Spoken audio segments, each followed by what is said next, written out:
buenas noches, señoras y señores. Bienvenidos a otra edición del Péndulo. Hoy les proponemos 3 temas. Ya está la ministra supervisando sus papeles. Vamos a hablar del presupuesto general de gasto de la Nación. ¿Qué es lo que se está inflando? ¿Qué va a pasar con los bonos? Otra vez 600 millones de dólares de bonos para el año que viene. Ya protestan los opositores. También está el tema de la SED y lo que cobran los funcionarios de la SED. De todo eso vamos a hablar con la ministra de Hacienda, Lea Jiménez. Segundo bloque, vamos a hablar acerca de las encuestas. Increíblemente, Paraguay es, no diría que único, pero es muy llamativo lo que pasa. En la misma sociedad, sin embargo, y no somos muchas, somos 7 millones de personas, pero en la misma sociedad, una encuesta da ganador por 8 puntos a un candidato, otra encuesta en la misma sociedad le da como ganador al otro por 8 puntos también de diferencia. Vamos a preguntar a los encuestadores Jorge Nicosia y Enrique Tacachase por qué se dan estas situaciones. Y el último bloque vamos a hablar acerca de un tema realmente muy preocupante, los proyectos de seguridad que tienen los candidatos al Senado de la Nación. Van a estar con nosotros 2 personas que saben de esto porque lo sufrieron y lo trabajaron. Fidel Zavala, candidato por el Partido Patria Querida, y el general Bernardino Soto Estigarribia, candidato a senador por el Movimiento Colorado Añetete. Después de la pausa, ya estamos con la ministra.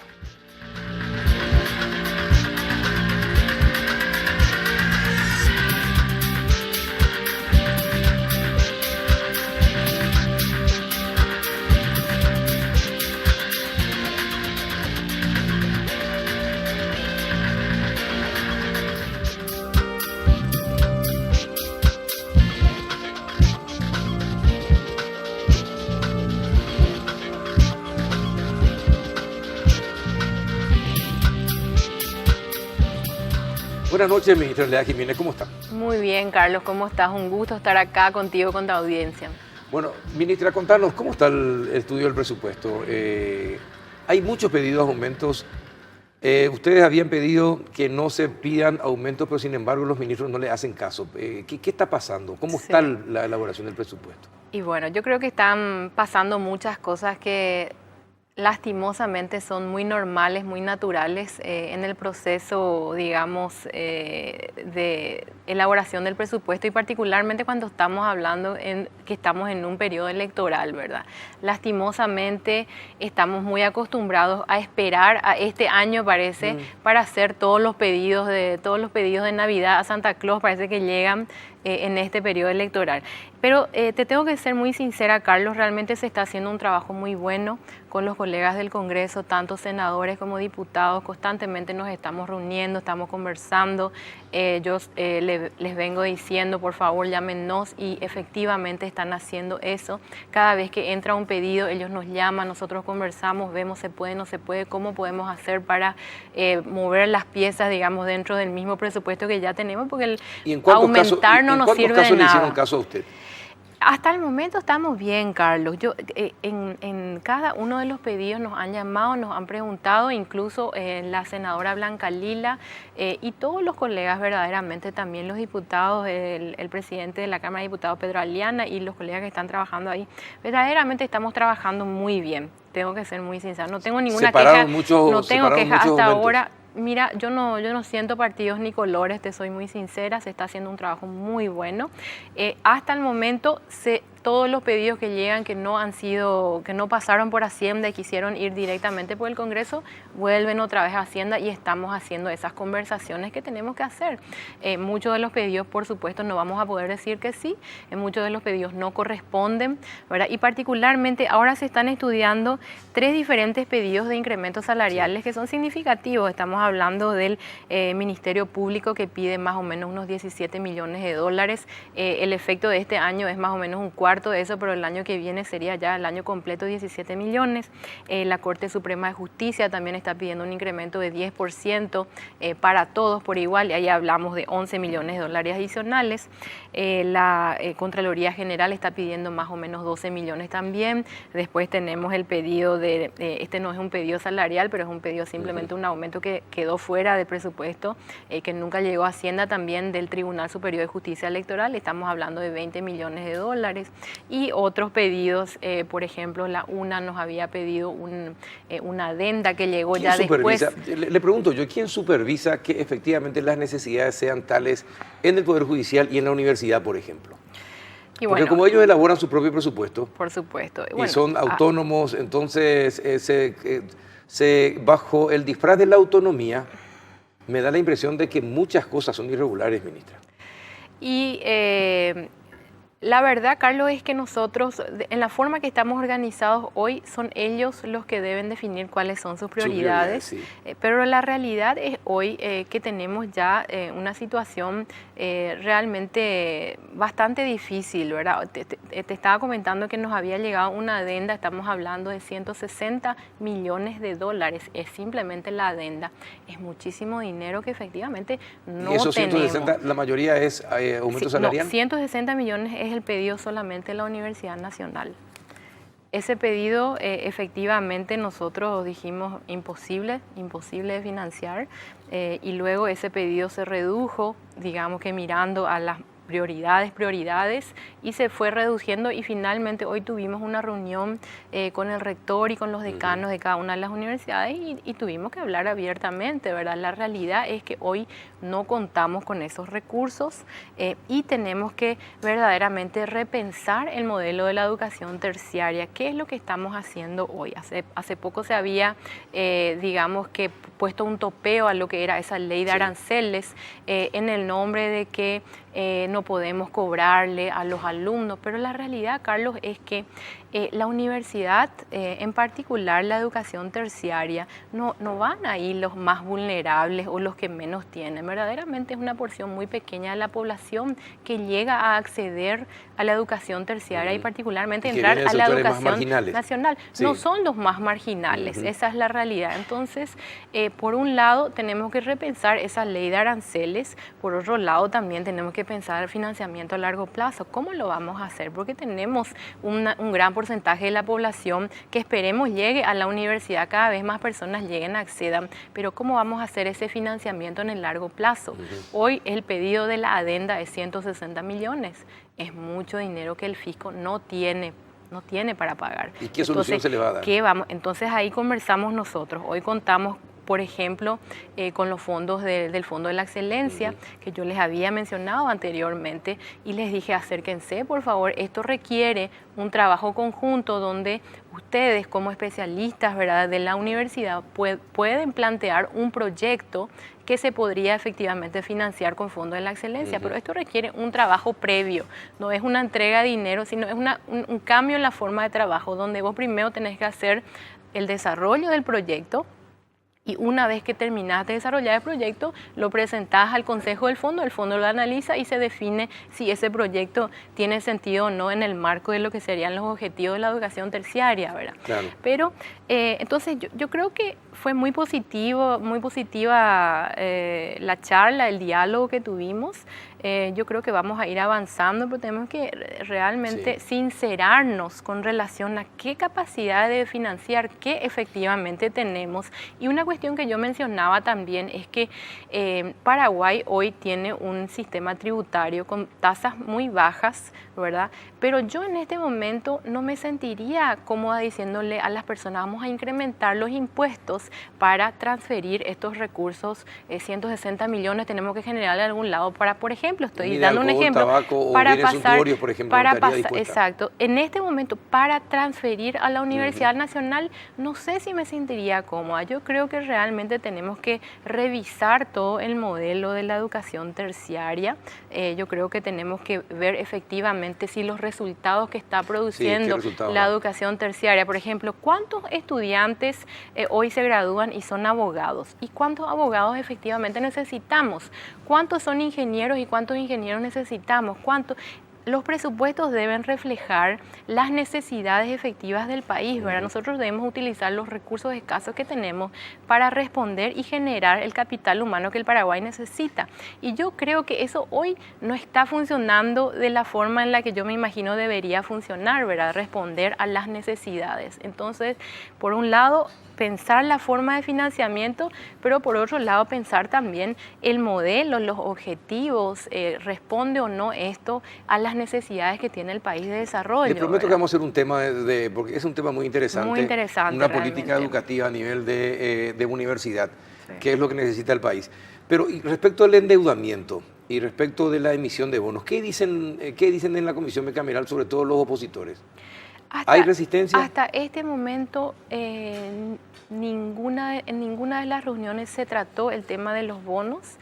Cuando yo hice la presentación a la bicameral Sí. y otra vez nosotros hablamos específicamente del tamaño de la emisión, yo creo que hay ya hoy un entendimiento de que realmente el manejo de las finanzas públicas se está haciendo de manera muy responsable, Carlos, y no es solamente que lo decimos nosotros, lo dice todo el mundo. Efectivamente es reconocido a nivel internacional, no solamente por las calificadoras de riesgo, también el Fondo Monetario. Somos verdaderamente un ejemplo hoy día en lo que respecta al manejo de las finanzas públicas. ¿Y por qué en el país es otra la percepción? ¿Por qué hay tanto ruido en ese sentido de que la deuda es grande, de que ya estamos endeudando a generaciones futuras y de que no se ven las obras? ¿Por qué, Sí. Yo creo que eso es puro ruido, Carlos, puro ruido, mucho ruido, pocas nueces, yo te voy a decir. Cuando vos mirás lo que ha sido el endeudamiento, si bien el endeudamiento creció en los últimos años, lo hizo de manera responsable, ¿verdad? Nosotros tenemos hoy la ley de responsabilidad fiscal, hasta ahora estamos respetando la ley de responsabilidad fiscal, el crecimiento de la deuda es sostenible, tenemos un corsé de ese 1,5 que venimos respetando, y también la cuestión de la transparencia, ¿verdad? No es que estamos escondiendo cuestiones bajo la alfombra, sino que todo se maneja, la información al respecto de la sostenibilidad de la deuda, los informes, todo está hoy en la página web accesible al público, al que quiere leer, el que no quiere leer. ¿De qué estamos hablando cuando hablamos, por ejemplo? Hay mucha confusión porque la gente no entiende. Uno se imagina bonos soberanos, vende patria. Yo escucho o leo los comentarios de la gente y digo, qué poco entendimiento existe al respecto de lo que significan estos bonos soberanos. Efectivamente, ¿No los será que bonos... también hay poca información? No, hay mucha información, pero también hay mucha información que se entrega mal, ¿verdad? Y también hoy con el tema del acceso a la información pública, eso no garantiza que todo el mundo entiende de qué se está hablando. Significa que hay un montón de información y el que está ahí de intermediario, responsable de transmitir esa información, tanto nosotros como funcionarios públicos tenemos que hacer un esfuerzo de comunicar, y también los medios de prensa tienen que hacer un esfuerzo de difundir correctamente. Difundir correctamente. Ahora, ministra, ¿por qué el 50% de los bonos para pagar deudas? Sí, bueno, a ver, antes de tener los bonos soberanos, nosotros prácticamente no podíamos hacer lo que se llama administración de pasivos. Administración de pasivos es algo que lo hacen todos los países. ¿Qué significa eso? Es el famoso, lo que llaman comúnmente y pobremente, realmente se llama bicicleteo de la deuda. Pero en realidad vos lo que estás haciendo estás administrando un pasivo, porque a diferencia de las personas, los países viven por siempre. Entonces, si yo hoy decido pagar toda la deuda y no endeudarme para hacer inversión para futuro, le estoy condenando a esa generación futura, porque hoy yo decidí que quiero pagar toda la deuda. Entonces le dejo a esa generación sin inversión pública. Entonces, ¿de qué se trata? Se trata, bueno, repago esto de manera responsable y contraigo nueva deuda para seguir haciendo inversión en infraestructura. ¿En el presupuesto se piensa alguna vez achicar el Estado para que ese 82% que se gasta aproximadamente en salarios se reduzca y sin que el Estado pierda eficiencia? Aunque hay que reconocer que este Estado, así como está, no es eficiente. Todo se alarga. Hay sectores que son eficientes, pero la mayor parte del Estado es ineficiente. Y nosotros que estamos en el fondo sabemos perfectamente cómo nos cuesta concluir muchas cosas que comienzan 3, 4 años y nunca terminan. Entonces, por eso le digo, nunca se pensó en la forma de ir reduciendo el número de personal. Bueno, ¿O es muy difícil? No, yo creo que es una excelente pregunta. A ver, para aclarar un poquito, en el año, yo creo que vos conocés, Carlos, el año 2011-2012, que se aprueba el presupuesto del 2012 y se aprueba ese incremento salarial que efectivamente representó un incremento de 40%, 800 millones de dólares, ¿verdad? Que fue básicamente, absorbió todos esos años de superávit fiscal o ahorramos. Llega el 2012, se da ese golpe a las finanzas públicas, 800 millones de gastos rígidos se incrementa ahí. Es ahí que en el año 2013, cuando entra este gobierno, 85 de cada 100 guaraníes de recaudación iban a pagar salarios, ¿verdad? Esa es la cifra que vos tenés. A partir de ese momento se empieza a hacer un trabajo de contención de gasto salarial. Esa es una cuestión, yo creo que fue Pablo Herken el que mencionó en algún momento esto de que esto nadie te lo aplaude verdaderamente y realmente lo único que recibís es palos, pero lo que se hizo fue contener ese gasto salarial con mucha responsabilidad. Y con todos estos aumentos que se están decidiendo, no corremos el peligro de volver a llegar. ¿A cuánto llegaría el aumento salarial con el de los docentes? Efectivamente, si es que se Así define, pide, sí. se le da sí a todo lo que se está pidiendo, verdaderamente no vamos a tener para financiar todo eso, pero por otro lado, efectivamente vamos a revertir eso rápidamente. Es muy fácil revertir. Te quería contar que ese número de 85 hoy está en 73. Es decir, fue una caída importante. Eso es difícil de ir bajando. Subir es rapidito. Puntos, pero bajar es difícil. Entonces, esa contención del gasto que se dio como resultado de una contención proactiva, digamos, también por parte de los tomadores de decisiones, pero también se dio como resultado de la ley de responsabilidad fiscal, que puso un corsé al crecimiento del gasto salarial. Entonces, de eso se trata, ahí se está mejorando, se está revirtiendo y vos mencionaste, no sé si se está achicando el Estado, pero lo que está achicando es los gastos rígidos. En ese sentido, estamos bajando eso, de a poquito se está haciendo ese trabajo. Este creo que es el primer gobierno en la historia prácticamente que redujo el número de funcionarios públicos. Creo que hoy tenemos 2.000 menos funcionarios públicos que cuando se ingresó. ¿Y es mucho eso o no? Y yo no sé si uno puede medir qué bueno que hay 1.000 menos o 1.000 más. Lo que nosotros tenemos que mirar es si es que vamos a contratar 1.000 funcionarios, ¿qué efectivamente van a hacer esos funcionarios? ¿Qué funciones van a cumplir? Hay muchas necesidades. Por ejemplo, en salud tal vez necesitamos más gente, en educación tal vez necesitamos menos gente, pero de más calidad, ¿verdad? O sea, realmente hablar de hay más, hay menos, no es necesariamente un buen indicador. Yo creo que en el sentido de que hubo un crecimiento tan grande y ahora decreció, es un indicador bueno, pero para adelante no te diría que bueno que sería que se achique y se vaya achicando totalmente, sino más bien lo que tenemos que buscar es calidad del gasto, ¿verdad? Entonces, cuando contratamos a un funcionario, el hecho de que hoy la gran mayoría de las contrataciones de los nuevos funcionarios entran por concurso, es realmente un avance importante y es algo que antes no se tenía, ¿verdad? Entonces, eso es positivo y está cambiando, se está renovando, digamos, lo que sería la fuerza laboral del sector público, que me parece importante, me parece muy positivo, pero esto va a ser un proceso gradual. Ahora, ministra, ¿por qué usted está de acuerdo con que los de la SED cobren esos fondos por el trabajo que hacen? Porque finalmente para eso son contratados. ¿Por qué deberían tener un plus? ¿Usted tiene un plus por su trabajo de ministra? No, yo no tengo un plus. No tiene un plus. ¿Y por qué tienen que tener? Si el trabajo de ellos es controlar que no haya evasión. Yo te quiero contar, Carlos, dame chance de contarte, por favor, porque, yo me puse a revisar, porque yo no digo simplemente cosas, sí es, me parece que es así, me parece que es así. Yo creo que cada cuestión uno tiene que investigar un poquito, analizar, estudiar, eso es lo que a mí me gusta hacer y hacemos desde Hacienda. En el año 1991 nosotros teníamos lo que es la ley 1125 y en el artículo 239 de esa ley se hablaba específicamente de que los particulares, ¿verdad? Particulares serían vos, yo, cualquier persona, ¿verdad? Cualquier persona dentro o fuera que denunciaran, se quedaban con el 50% de las multas. De las multas, sí, exacto. ¿Qué se dio en ese momento? La gente empezaba a denunciar a sus amigos, a sus enemigos, ¿verdad? Un montón de cuestiones y ahí efectivamente, si bien al final se empezaba a denunciar, después dentro de la SED los funcionarios decían a la pucha, este denuncia, yo hago todo el trabajo de investigación y este se lleva la multa.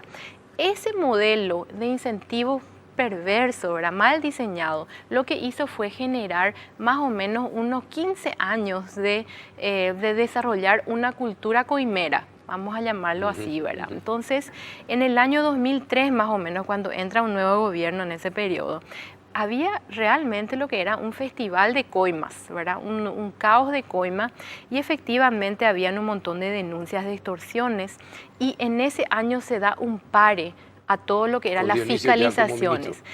Yo creo que estaba Dionisio como ministro, creo que era Nicanor, no recuerdo exactamente, por el año sí. 2003. Entonces se da un pare a todas las cuestiones de las fiscalizaciones y después de un año de trabajo se desarrolla lo que es la ley 2421, ¿verdad? En ese año. ¿De qué hablaba esa ley? Ese artículo 239 que antes decía que los particulares eran los denunciantes, se reemplaza y se habla de que el denunciante será el funcionario de la SET, ¿verdad? Entonces el funcionario de la SET es el que puede hacer esa denuncia, siendo su función la de investigar, verificar, qué sé yo, lo que tiene que hacer el funcionario. Tiene que cumplir con su función, con su trabajo, sí. Y la multa ya no sería para ese particular, sino que el 50% de la recaudación de la multa. Cambiar nomás la persona a quien le vas a entregar la multa. Sí y no, porque alineaste los incentivos del lado correcto. Acordate que antes los incentivos era para el de afuera y el otro hace el trabajo. Sí. A la pucha, porque voy a hacer el trabajo mejor, nomás voy a que me pague una coima, así yo llevo. Que de hecho ya está mal.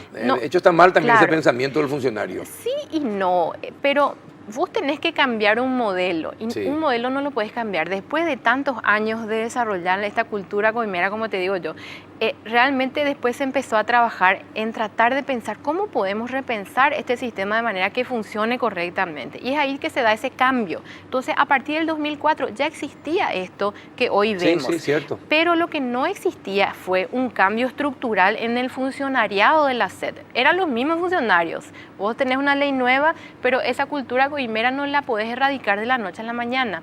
Entonces, no se empezaron a hacer los trabajos de fiscalización, control, monitoreo. Lo que sí se empezó a hacer es una reestructuración de la SET y se empezó a trabajar en cuestiones como, por ejemplo, desarrollar el sistema de cobranza, desarrollar el sistema informático para tener las capacidades. Esto era año 2004.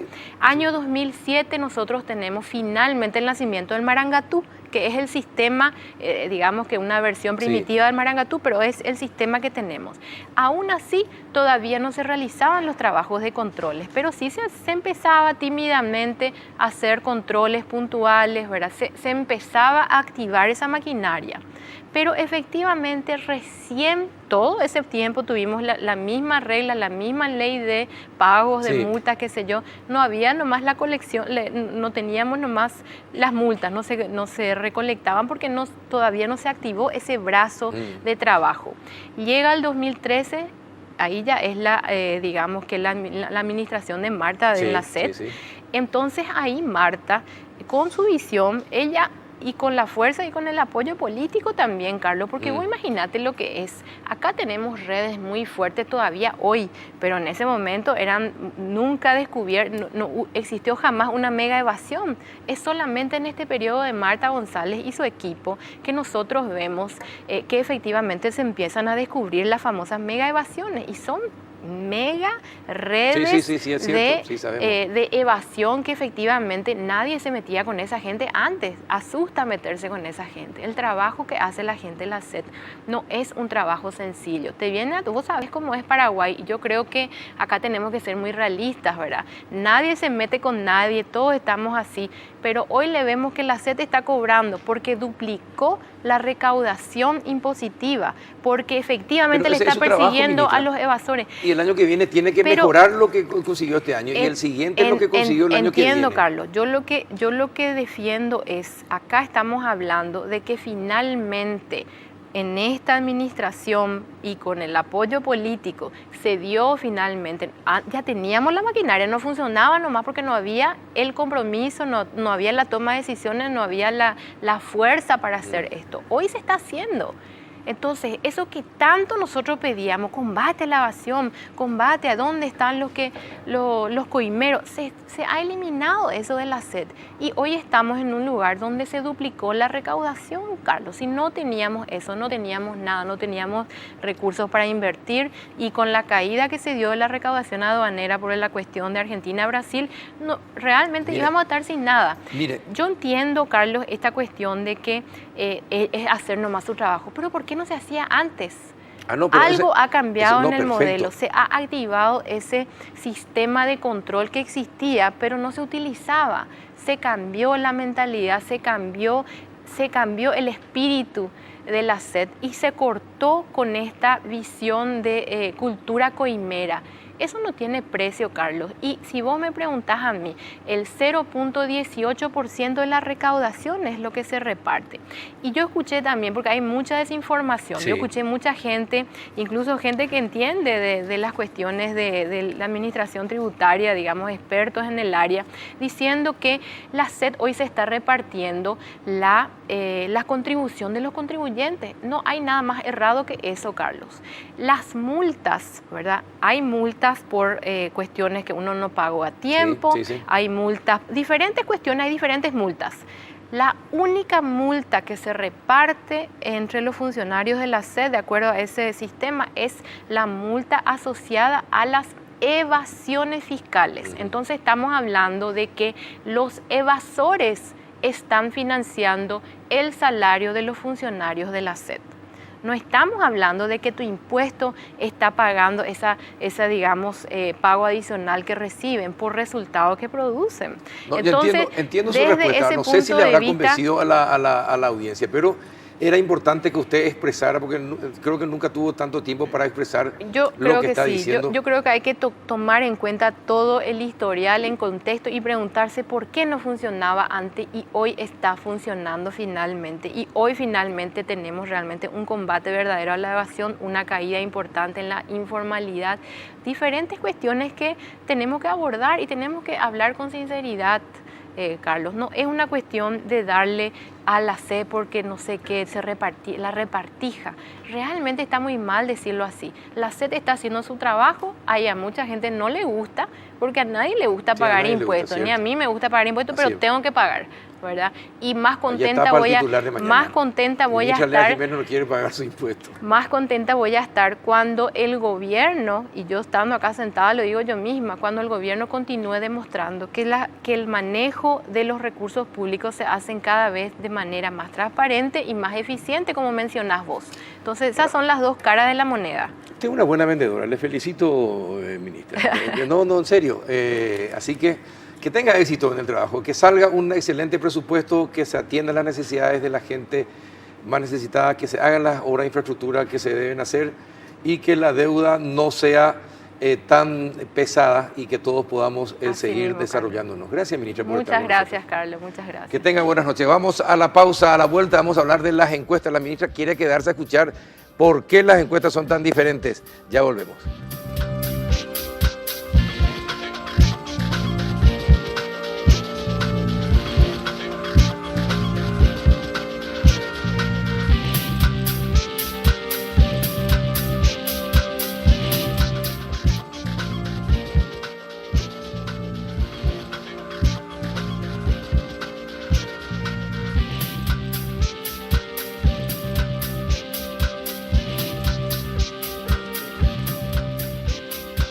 ¿Qué tal, don Enrique Tacachase? ¿Cómo estás? Muy bien, Carlos. Gracias por venirte acá. Perfecto. Y para mí es un placer hablar contigo y acá con el señor Nicosia, que lo conozco ahora. Don Jorge Nicosia, ¿qué tal? ¿Cómo anda? Muy bien, Carlos. Nuevamente acá contigo y con una de los, podemos decir, de los fundadores del estudio de opinión pública e investigación de mercado en el Paraguay, así que un gusto para mí compartirlo con él. Igualmente. Bueno, Taca, ¿vos sabías que la encuesta que publicó el señor Nicosia desató un mare magnum? Sí. Críticas y apoyos, ¿verdad? Como todos estamos en época electoral. Es la primera encuesta que le da ganador a Santiago Peña. ¿Cómo es tu encuesta? ¿Cuántos puntos le daba a Marito por delante la última encuesta? En la última encuesta que yo hice le daba 7 puntos. 7 puntos. 7 puntos. Ocurre que en estas internas hay un fenómeno que hay que tener en cuenta y sobre todo activar en función a lo que la historia te está diciendo. En nuestro país son diferentes las elecciones nacionales y que las internas. ¿Verdad? En las internas surge fundamentalmente un elemento clave que es el sentimiento, ¿verdad? Y además la caricia que quiere recibir el votante. Es decir, el votante quiere estar realmente permanentemente asistido y sobre todo quiere estar preparado para ver cómo va a votar y en qué sentido va a votar. Ahora, pero espérate acá. Está bien. Eso es con respecto al color y compañía, la presencia que quiere el afiliado de que su candidato le venga, le abrace, salga en un selfie con él y compañía. Le diste 7 puntos, ¿verdad? Pero él le da 8 puntos a Santi Peña. Sí. Y estamos en la misma sociedad. ¿Cómo es posible tanta diferencia?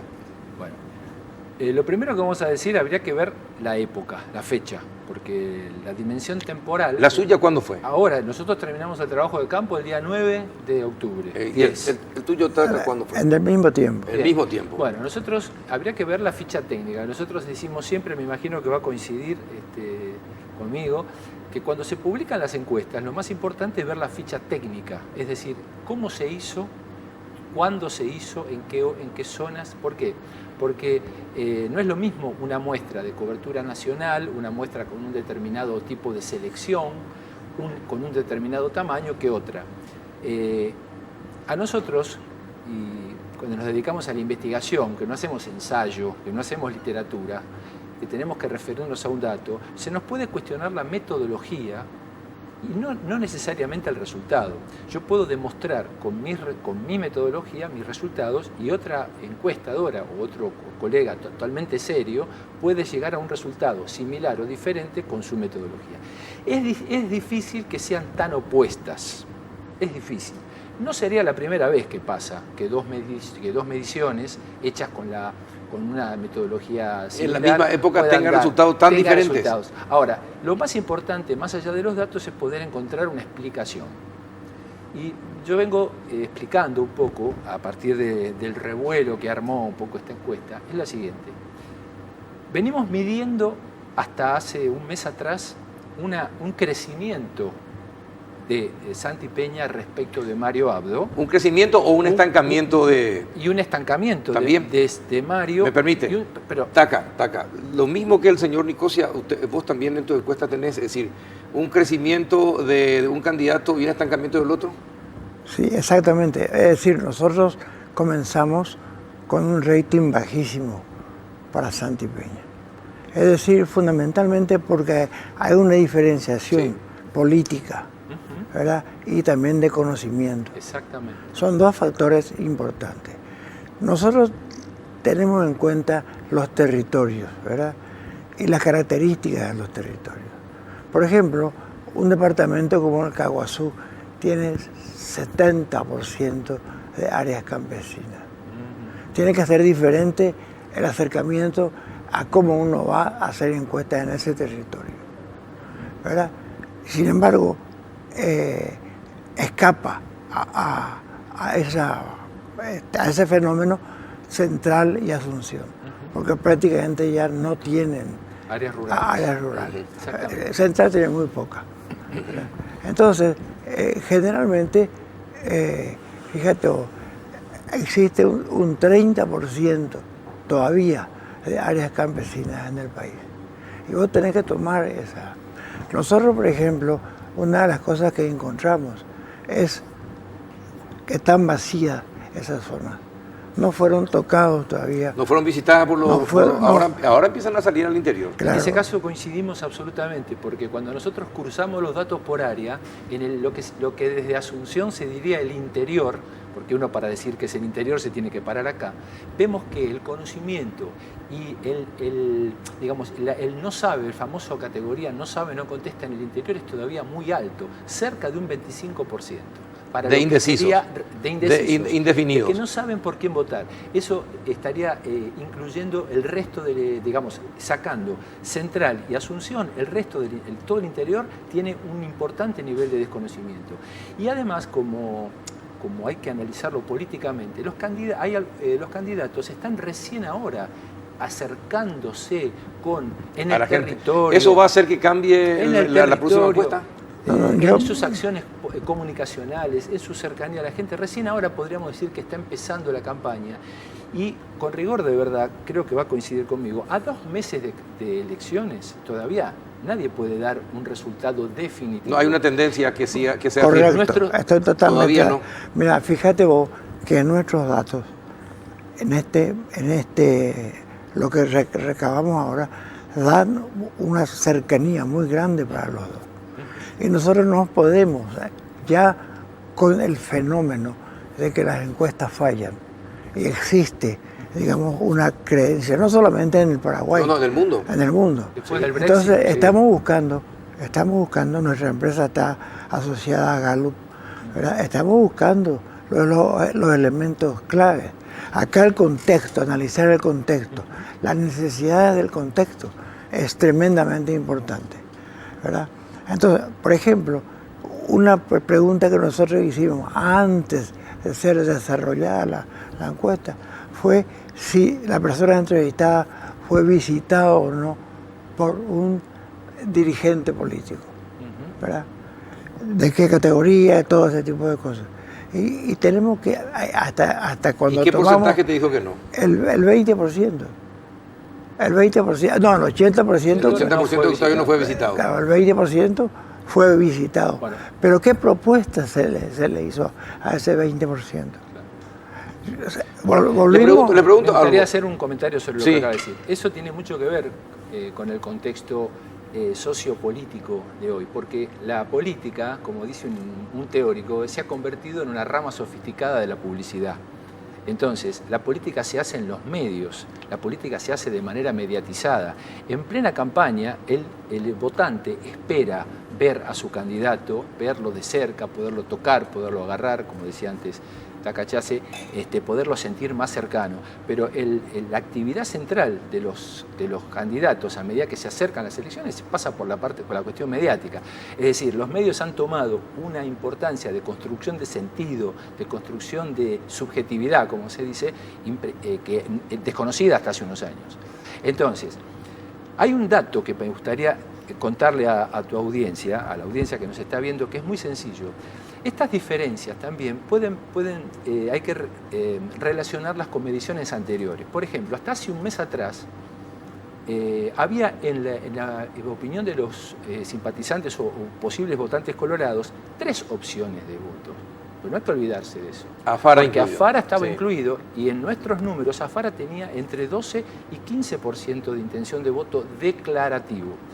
Cuando Afara baja su candidatura, lo que nosotros vimos es que quien mejor captó, aunque parezca un contrasentido, porque Sí, es parece una un línea contrasentido. diferente, Sí, parece un contrasentido. pero ¿por qué? ¿Por qué lo hace? Y hay que tratar de encontrar una explicación. Porque hay una pregunta que seguramente ellos también harán, que es no solamente a quién va a votar, sino a quién cree que va a ganar.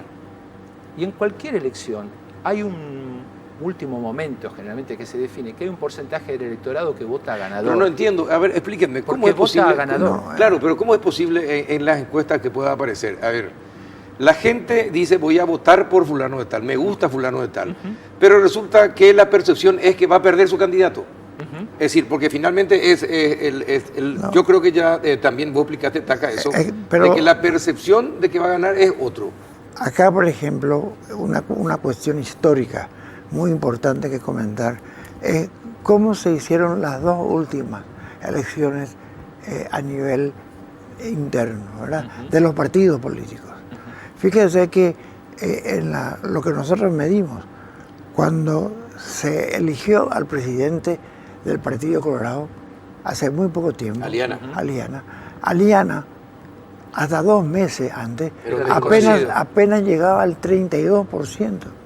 Recién comenzó a subir en la anteúltima medición y en la última medición. Por la estructura. Cuando Horacio, el actual presidente, peleó para su candidatura como representante del Partido Colorado a la presidencia, mire, era empate técnico, no solamente en mi encuesta, en otras encuestas. Pero, ¿qué pasó? A partir de cuando arrancó, digamos, a funcionar, como ahora va a arrancar El aparato. bueno, ahí cambia las cosas. Pero es fundamental el aparato. Yo coincido ¿Sí? absolutamente. Ahora, les candidato quiero que preguntar, y con cuenta todo con la- respeto les voy a preguntar esto, y escuchen bien lo que le digan, porque con todo respeto les voy a preguntar. El señor Nicosia hoy me hablaba, me decía, le preguntaba yo al aire en la radio si entre sus clientes se encontraba el Grupo Cartes. Y me dijo sí, como muchos otros. En el tuyo, ¿también vos le haces trabajo al Grupo Cartes o no? Sí, yo le hago trabajos. ¿Eso perjudica la credibilidad que ustedes puedan tener en cuanto a las encuestas? No, yo en ningún caso, porque yo expongo mi encuesta a todo el contexto político y también económico. No te vayas a olvidar, Carlos, de que acá una encuesta sirve en una primera etapa para conseguir financiación. Entonces todos los políticos buscan estar bien posicionados.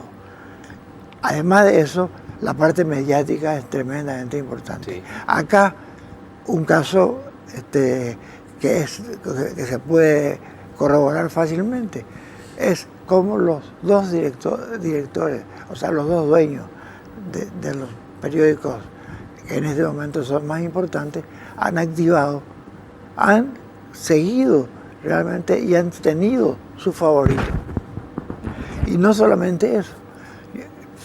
Pero eso es normal, el New York Times tiene su candidato, sí, perfecto, el Washington Post tiene su pero candidato. no activan en función. Hay 11 que ABC y Última Hora activan en función de sus candidatos. Claro. Todas las noticias son dirigidas entonces. Y leen los mensajes. Yo te voy a comentar Hacer un análisis crítico, como nosotros hicimos a través de los análisis de los textos, análisis de contenido. Y además, no voy a decir qué medio, pero tuvo mucho, pues lo dijiste, la encuesta de Prólogo tuvo mucha repercusión. Y hoy se han dicho, en algunos casos, no tuiteros, que pueden ser trolls, que pueden ser personas, digamos, periodistas que tienen firma, han escondido por lo menos parte de la realidad. Porque así como yo trabajo, en algunas ocasiones he trabajado para el Grupo Cartes, también he trabajado para otros grupos del medio que publicó y no lo han puesto. Es decir, también son clientes de Prólogo, hemos trabajado para Prólogo, de estos y lo desconocen absolutamente porque me han tratado de desconocido, me han tratado con cierta soberbia. ¿Por cuál de los diarios? No importa, no interesa. Pero lo voy a buscar bueno, y voy a decir. Entonces, me parece que hay que decir la verdad. Y en ese diario tienen una frase extraordinaria en su entrada que dice: escribe como periodista solo lo que pueda sostener como caballero. Nosotros, me imagino que va a coincidir conmigo, basamos nuestro trabajo en la confiabilidad y en la confianza. Si nosotros perdemos confianza y perdemos confiabilidad, es muy probable que nos quedemos sin trabajo y no podamos venir más a visitarte y a charlar. Y no estamos dispuestos, me imagino, a sacrificar esa confiabilidad. Voy a poner dos ejemplos cortitos para no tomarte mucho tiempo. Cuando nosotros dijimos en el año 2013 que Horacio Cartes iba a ganar con el 46% de los votos, no lo publicamos, pero está en mis datos, en mi blog, en mi Facebook está. Cuando dijimos en el año 2015 que Mario Ferreiro era el ganador de la Intendencia de Asunción con el 50% de los votos, cosa que no tiene por qué ser exacta, porque podemos en algún momento tener una variabilidad de 2 o 3 puntos. Ahora, si nosotros decimos que va a ganar blanco y gana negro, evidentemente tendremos que revisar nuestra metodología, para lo cual estamos dispuestos, no somos infalibles, podemos equivocarnos. Un televidente quiere que le pregunte, ¿quién le hace el trabajo de campo? Tenemos encuestadores aquí, encuestadores son? Locales. Son encuestadores nuestros. No, pues, encuestadores suyos. Pero no sí, nosotros nos vamos a traer, necesitamos encuestadores que hablen guaraní para hacer encuestas en el interior, personas que conozcan personas que conozcan el territorio. El territorio. No es Coín, ¿verdad? Y si lo fuese, ¿cuál? No le pregunto, no, porque es lo que pregunta. No, yo simplemente transmito lo que le pregunta a la gente. Eso es lo mismo que yo te pregunte a un periodista cuál es su fuente. O sea, nosotros no tenemos por qué. Nosotros trabajamos con distintas encuestadoras, distintos equipos de campo. Hay algunas empresas que tienen equipo de campo propio y hay equipos de campo contratado. Lo más importante acá es cómo se sostienen los datos y va a llegar el momento que es el momento de la verdad, pero no hoy. Ahora, les pregunto a ustedes dos que son las encuestas, ponen la cara y finalmente son los vapuleados en las redes, ¿verdad? Porque los perdedores les bajan la caña con todo y los que ganan... Eso pasa siempre. Les pregunto, las encuestas políticas son muy difíciles, son trabajos muy difíciles por el impacto que tienen y por esto que causa. ¿A ustedes les preocupa o no esa situación? No, yo creo que se han vuelto difíciles. ¿Sí? Se han vuelto difíciles porque a través del aparato se han conseguido muchas cosas. Acá, por ejemplo, cuando las últimas elecciones municipales, nosotros hemos detectado que uno de los candidatos tuvo votos escondidos. ¿Qué quiere decir votos escondidos? Y votos escondidos, que la gente No declarado. no declaraba. declara. Eso pasó. Voto vergonzante o voto de no declarado. Pero eso después de votar ya, ¿era que está de urna o antes? Eso se detectó en la boca de urna y también en el recabado. Por eso fueron falibles las bocas de urna las últimas. ¿Verdad? Y ese es un hecho que hay que tener en cuenta, ¿verdad? Acá, por ejemplo, un hecho que hay que estudiar muy bien y que hay que analizar es la participación de los medios en las candidaturas, ¿verdad? Porque eso sí no es. ¿A vos no te parece correcto? Me parece que no, en el sentido de que un periódico que habla de la independencia, ¿verdad? No puede tomar evidentemente. Hacer los análisis de contenido, por ejemplo, que te hacen los editoriales. Coincidirás conmigo, Carlos, que el periodismo ya no, y los medios no son el cuarto, son el contrapoder. O sea, y es que es su papel. Es su papel. Es perfecto. Papel. Ese Pero es lo que, esa es su misión. tendrían todos los medios, no estoy hablando de ninguno en particular, es explicitar, así como nosotros explicitamos nuestras metodologías y nuestras técnicas, los medios también tendrían que explicitar sus proyectos políticos, económicos y comunicacionales, porque si no corremos con desventaja. Vos lo sabrás mejor que nadie, que te sacan un titular enorme el día con una noticia que es falsa y la desmentida sale en la página par 44 y eso no da derecho a que uno se pueda defender. Estoy haciendo una crítica general instaurada en el mundo entero acerca del poder que hoy tienen los grandes medios de comunicación. Lo más importante, creo yo, para poder destacar es que el electorado paraguayo todavía necesita conocer más a sus candidatos y en rigor de verdad, más allá de los datos que dan mis encuestas, creo que los dos candidatos colorados presentan una cara novedosa, una cara nueva, diferente, más allá de quienes sean sus grupos de apoyo, porque ningún candidato surge de un repollo ni de la nada, digamos, siempre un candidato que se presenta necesita apoyo, y necesita hacer. Entonces, los dos candidatos tienen atributos positivos que son muy valiosos, no tienen prontuario, que es muy importante para un candidato, y creo que van a tener que disputar en el debate de ideas en el contexto en el que se tiene. Ahora, ustedes que están en el campo, hacen este trabajo de campo, el que gana las internas del Partido Colorado, es decir, las internas del Partido Colorado son la madre de las batallas. No, yo creo que sí. En el caso de la definición, por ejemplo, fíjate vos, de acuerdo a las personas, ¿verdad?, que asisten o que son afiliadas al Partido Colorado.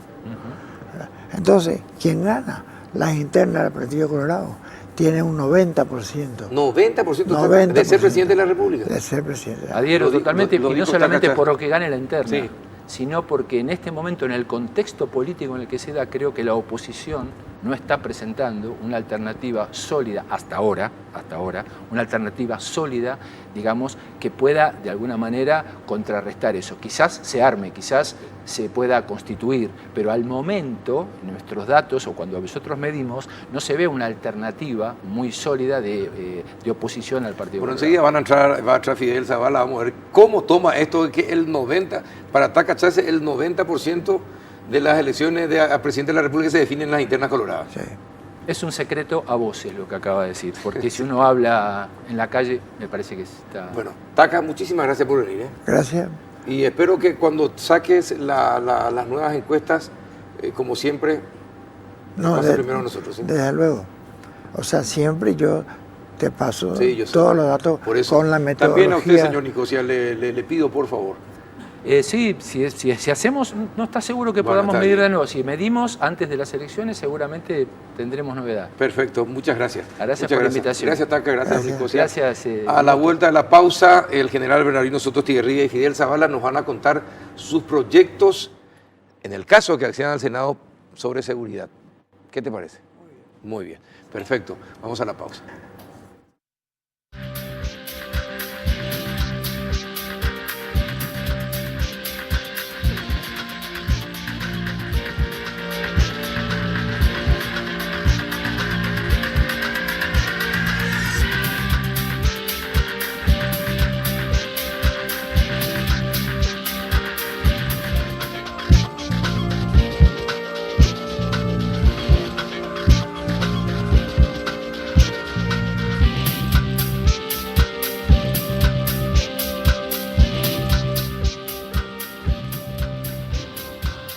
entramos en la última parte del péndulo. ¿Qué tal, don Fidel Zavala? ¿Cómo anda? Hola Carlos, un gusto estar con ustedes.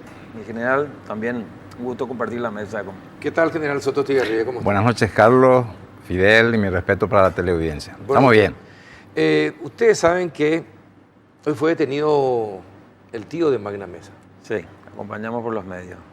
¿verdad? Sí, No fue un trabajo de la FTC que el teniente coronel Urdapilleta lo reconoció hoy públicamente. Fue un trabajo policial, Antisecuestro. fiscal, exacto, del Ministerio Público, un trabajo de inteligencia de 4 meses, ¿verdad? Pero por lo menos un gol parece que metieron en esta lucha contra el EPP. Ustedes porque fuiste secuestrado, usted porque estuvo en el Ministerio de Defensa, conoce el trabajo de la Fuerza de Tarea Conjunta General. ¿Qué es lo que se puede hacer en materia de seguridad? Porque si hay algo que en realidad crea zozobra, es justamente lo que pasa en el norte. ¿Cuáles son sus proyectos? Si ustedes llegan al Senado, ¿qué impulsarían? Yo enfocaría, Carlos, desde el punto de vista de la seguridad integral de la República. No solamente quedarnos con lo que es la simple seguridad ciudadana, que es realmente lo que más molesta también hoy en día. El robo de celulares, el motochorro, el asalto domiciliarios son molestosos. Pero acá debemos enfocar desde el punto de vista de la seguridad integral, entendiendo que el fin supremo del Estado es el bien común, y el bien común tiene 2 patas fundamentales: el bienestar general y la seguridad integral de la República. Por eso que muchas veces se dice la seguridad y el desarrollo se llevan de las manos, y eso es cierto, no puede haber un desarrollo si no existe en un país de mucha pobreza es difícil que haya Entonces, seguridad. ¿qué es lo que hay que solucionar? No es muy simple la solución de la seguridad, porque existen factores que predisponen a la comisión del delito. Sí. Y estamos hablando de la exclusión social, de la falta de trabajo, de la falta de educación, de la migración masiva de las áreas rurales para conformar los cinturones de pobreza alrededor de los centros urbanos. Y otra cosa que es muy acentuada actualmente es la drogadicción, que muchas veces pierde el control el joven o la persona que están drogadas, y eso le impulsa muchas veces a cometer delitos. Entonces, tenemos un primer orden, que es el orden social, que se tiene que tratar de minimizar por lo menos, lo que está muy acentuado actualmente.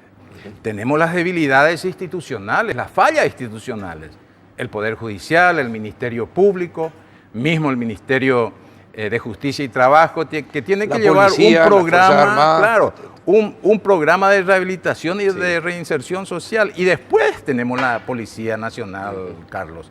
Y ahí entendamos de que es una institución que trabaja en la prevención y en la represión también de la delincuencia.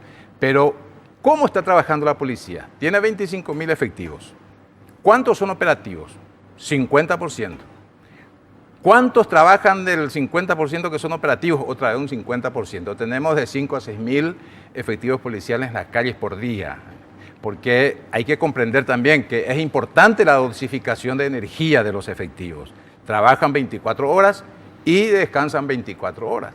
Y después tenemos lo que es el otro aspecto, que forma parte de la defensa nacional. Y ahí tenemos una debilidad tremenda actualmente de nuestras Fuerzas Armadas. Sí. No estamos controlando el espacio aéreo, el espacio fluvial ni el espacio terrestre también. Ahora, les voy a pedir a ustedes, traten de conseguir el radar. Por eso. El radar para controlar el espacio aéreo. fundamental. Fidel, te cuento algo. Hace 15 años que estoy bregando en la radio para que alguna vez un parlamento autorice la compra de radares. Hace 15 años. No se autoriza. Nadie explica por qué. Un buen radar. Les pido a ustedes si podés poner entre tus prioridades eso, correcto, porque como dice el general, es muy importante. Me decían a mí militares que hicieron un trabajo en el Chaco, me dijeron, y llevaron los radares móviles a instalar allí, me dijeron, mientras hicimos todas las prácticas y los ejercicios en el Chaco, no voló ni una luciérnaga. El día en que apagamos el radar móvil, el día que apagamos y volvimos para acá, mientras veníamos, parecía Navidad por los aviones que ya otra vez empezaban a surcar el cielo paraguayo. Así que, ¿qué propones, por ejemplo, además del que vas a acompañar para la compra del radar? ¿Qué propones, Fidel Zavala? Yo creo que concuerdo con los factores de análisis, ¿verdad?, que influyen a la inseguridad, ¿verdad?, que estaba expresando mi general. Yo creo que tenemos que hacer un poco una revisión exhaustiva, Carlos, desde el punto de vista orgánico, organizacional y de leyes, ¿verdad? Y entender un poco cuál es la doctrina que tienen los organismos de seguridad, ¿verdad? Cuando digo la doctrina de los organismos de seguridad es la Policía Nacional y las Fuerzas Armadas. Nosotros después de la dictadura, cuando entramos en un periodo de democracia, nosotros teníamos una hegemonía de la seguridad de orden interno y externo, centrada en las Fuerzas Armadas. No teníamos Policía Nacional, existía una policía de la capital, y en el interior existía mucho la delación o el piraguereato, ¿verdad? Y estaba el orden interno estaba a cargo, ¿verdad?, del alcalde, ¿verdad?, y un gobernador. El delegado de gobierno. El delegado de gobierno, ¿verdad? Sí. Entonces, a partir de ahí nosotros, viene el golpe de Estado, por supuesto, vamos a reestructurar lo que son los organismos de seguridad, por temor a darle fuerza o protagonismo a las Fuerzas Armadas, le quitan toda capacidad, le llevan a la mínima expresión, queda en un costado. Se arma una Policía Nacional con un enfoque de defensa del patrimonio y soberanía nacional, nunca con una visión humanista. Yo siempre le digo a la gente y le pregunto, ¿vos conocés a qué comisaría perteneces? ¿Sabes quién es el comisario que te tiene que atender? ¿Tenés condiciones de evaluar su gestión? ¿Sabes cuántas patrulleras dispone? ¿Tenés el número de teléfono? Entonces, no hay un contacto con la ciudadanía, ¿verdad? Eso por un lado. Estamos organizando la parte. El Ministerio de Defensa Nacional, con presupuesto y figura, no está en la línea de mando. Si miramos nosotros lo que es la Policía Nacional, en el 2014, Carlos, el ministro político, ¿verdad?, el ministro del Interior, tenía ascendencia sobre la Policía Nacional, ¿verdad?, porque de cierta manera, ¿verdad?, tenía libertad. O sea, había cierto respeto de la institución y tenía el manejo de los recursos financieros, ¿verdad? A partir del 2014 le pasan el manejo de esos recursos financieros, ¿verdad?, al comandante de la Policía Nacional. Orden y seguridad, que es toda la parte, pasa a depender del viceministro del Interior. El viceministro en la cadena de mando no existe. Y sabíamos de los problemas que habían entre el ministro del Interior y Críspulo Sotelo y la incapacidad como para cambiar o reprochar cualquier cosa. Estamos hablando todavía de la Policía Nacional. Organizacionalmente, después vamos a tocar el tema de leyes, ¿verdad? Y comenzamos a mirar los otros organismos que hacen a la seguridad y que no son menores, y vemos que Senat no está en la línea de mando, depende del Ejecutivo. Directamente. CEPRELAT depende del Ejecutivo. FTC depende del Ejecutivo. Y el Ejecutivo hace 8 meses está en modo reelección y en modo enmienda y en modo...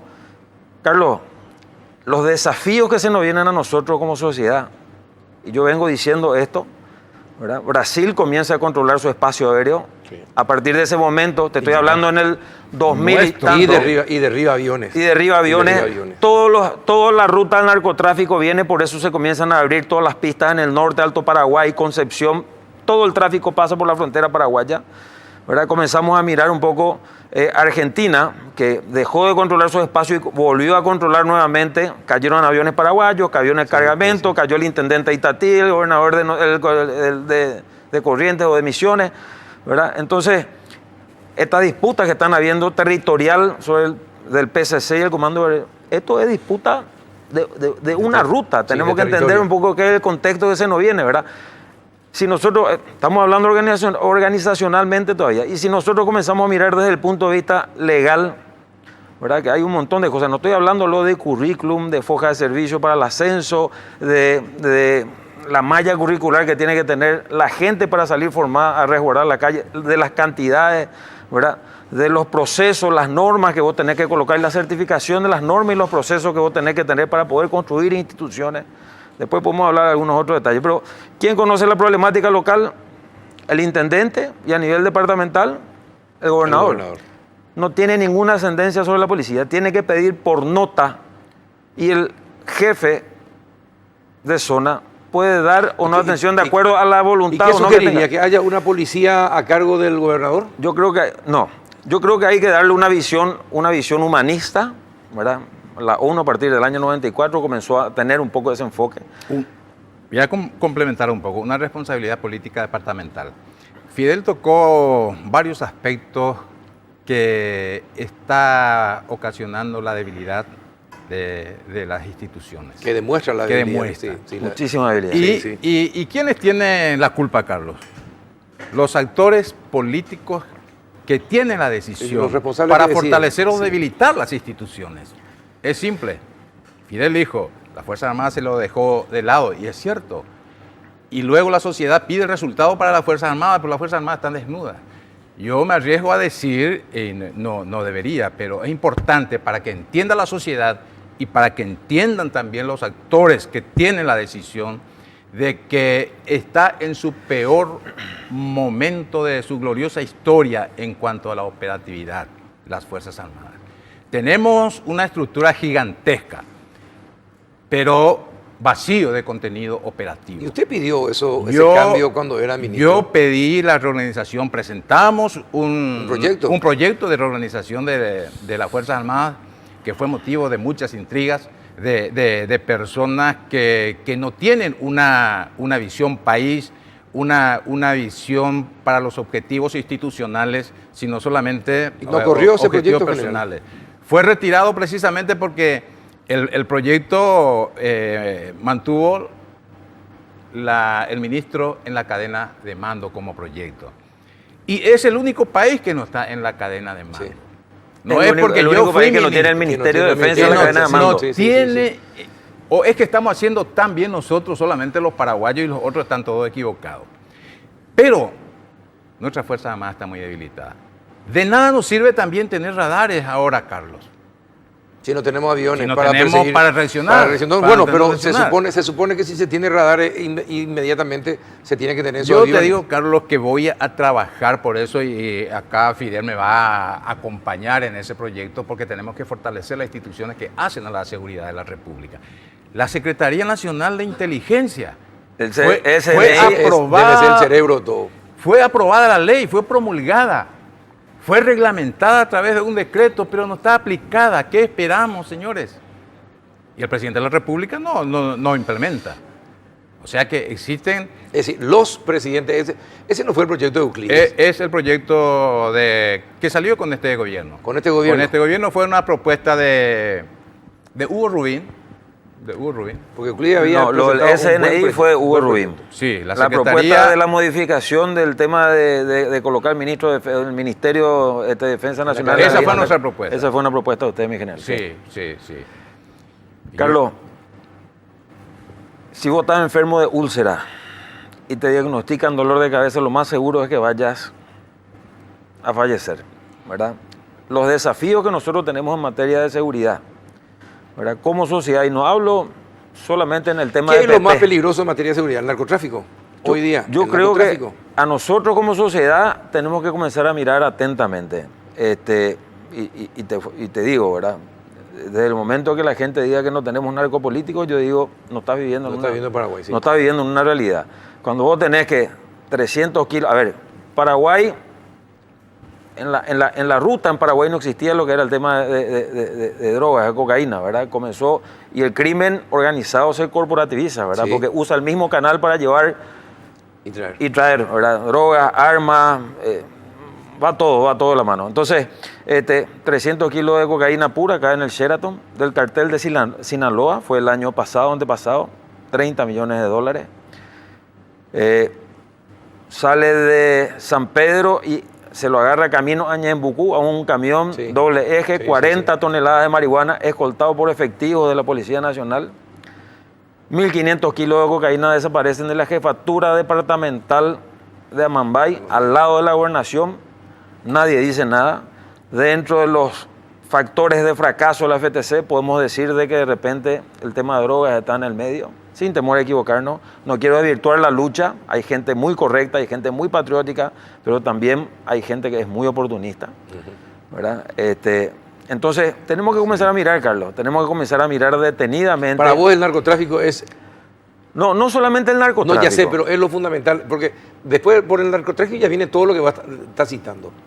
¿Verdad? Porque esto significa también que va a haber barrios marginales que no van a ser atendidos, que va a haber más gente adicta, y para conseguir dentro del su crimen droga va a tener que organizado, robar, matar, etc. Dentro del crimen organizado, sí, ¿verdad? Y después tenerlo, Se van a convertir en sicarios. el tema de seguridad ciudadana, ¿verdad? Que la gente, hace poco un señor que tenía una ferretería abriendo un negocio 7,5 por 200.000 guaraníes lo mataron. ¿Verdad? Entonces, sí, Carlos, los diferentes países establecen las amenazas a su seguridad en base a un orden de prioridades. Si usted tuviera que establecer ese orden, ¿cuáles serían? Déjame completar. Estados Unidos, por ejemplo, sí, un país grande, la potencia, establece en el orden de prioridad para clasificar su amenaza estaría el terrorismo. Es probable que el segundo sea el narcotráfico, armatráfico, lo que sea. Y la pobreza a lo mejor ni figura. Yo quiero decir que para nosotros tenemos que establecer en el orden de prioridades también la pobreza. Sí. No los pobres, sino la condición de pobreza, que atenta a la seguridad.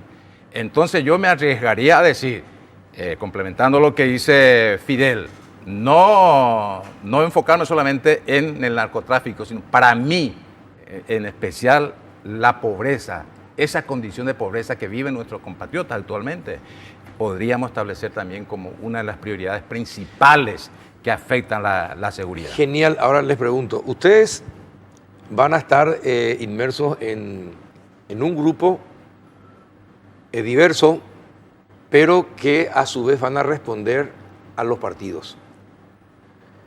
Y los partidos muchas veces están en otra cosa y no están con la realidad también de lo que pasa en el país.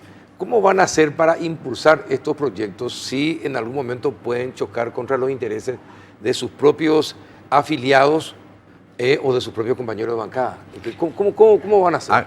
Aquí lo que siempre ocurre es que cuando el presidente de la República es de un sector político determinado, normalmente se le responde a eso. Pero acá lo que se tiene que considerar es cuáles son las prioridades para los intereses de la República. Entonces, yo como senador de la Nación voy a responder a los intereses de la República y menos mal que tenemos un candidato a presidente de la República. Permitime que mencione Marito Aldo Benítez, que ha demostrado a cabalidad su condición de defensor de la institucionalidad de la República y también que lleva bien en alto la bandera auténtica del coloradismo, porque el Partido Colorado se fundamenta en el nacionalismo y en el republicanismo. El republicanismo es el imperio de la ley, la vigencia plena del imperio de la ley, que nos garantiza todos nuestros derechos y las libertades civiles que tenemos. De manera que yo confío en que voy a estar respondiendo a un presidente que tenga que enfocarse en las prioridades para los intereses de la República y de hecho que mi sentimiento de patria y mis actitudes honestas y dignas, que ya he mostrado también en varias ocasiones, va a estar orientado a eso, a un compromiso verdadero con la patria y con el pueblo. Perfecto. ¿Y Fidel? Ojalá los gobernantes que vengan tengan una visión clara de un diagnóstico correcto de la problemática en materia de seguridad. Yo concuerdo de que, bueno, cuando hablamos de seguridad, hablamos de los organismos de seguridad, ¿verdad? Y sí tenemos que hablar de la problemática social, concuerdo. Yo miro un poco así. Nosotros vamos a movernos en un ruedo, vamos a decir, ¿verdad? En un foro donde se manejan intereses, ¿verdad?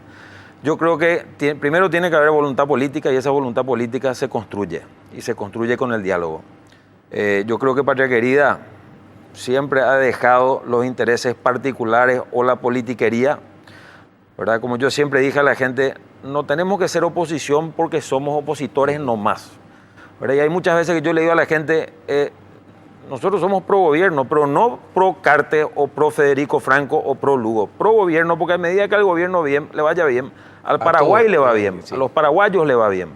Entonces tenemos que ser sensatos, ¿verdad? Y yo siempre digo de que las políticas públicas serias, responsables, incluyentes, no para unos pocos, sino para todos, donde vos te permitas que las personas se desarrollen con una justicia independiente, Carlos, es la medida del desarrollo de los países, acompañada de una buena educación.